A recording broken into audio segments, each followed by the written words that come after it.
Syederalun, salah satu pabrik produksi tahu dan tempe di Takengon, mengalami kendala saat harga kedelai naik selama 2 tahun terakhir.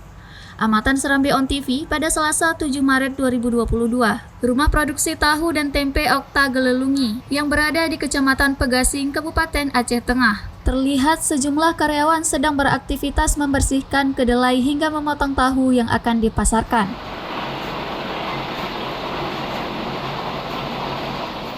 Pemilik pabrik, Sahrin, 35 tahun, mengatakan bahan baku kedelai yang ia gunakan merupakan barang impor yang ia pesan dari kota Medan, Sumatera Utara setiap pekannya. Meski tak terkendala soal langkanya kedelai, Sahrin mengeluhkan harga beli kedelai mulai melambung tinggi selama 2 tahun terakhir atau sejak mulainya pandemi COVID-19 mewabah dunia. Sebelumnya, harga kedelai mulai Rp7.000 sampai Rp8.000. Namun mulai awal tahun 2020 lalu, kenaikan mencapai Rp12.000 hingga Rp13.000. Sahrin mengaku keuntungan bersih yang ia peroleh biasanya mencapai 200 hingga 300 juta rupiah. Dan saat ini keuntungan mencapai 70 juta rupiah per tahun. Mungkin kalau untuk sekarang ini kacang kedelai itu memang sangat melonjak dibandingkan tahun-tahun yang sebelumnya. Jadi dari pemerintah kita mintalah solusinya.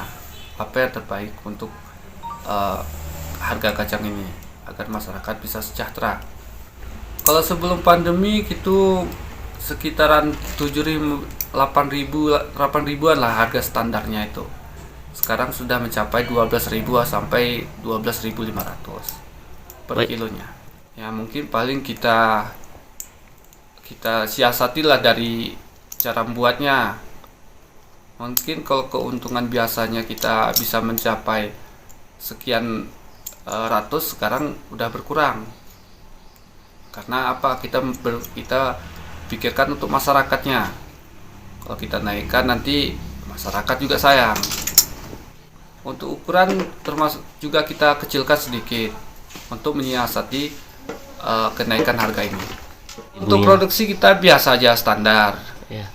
Kalau biasa kita 600 kilo, untuk sekarang ini pun kita menghabiskan kacang 600 kilo untuk tahu saja. Untuk tempe itu mungkin lebih 200-an lah kayak itu. Harapannya itu tadi, pinginnya kacang ini diturunkan atau ada solusi lain untuk memajukan masyarakat agar kacang ini diturunkan. Jadi kita penjualannya bisa kita turunkan. Besarnya kebutuhan masyarakat untuk mengkonsumsi tahu dan tempe membuat Sahrin tetap bertahan meski harga meroket. Dalam sehari, pabriknya memproduksi tahu sebanyak 600 kg, sedangkan tempe hanya 200 kg. Dari Takengon, Romadani, Serambi On TV.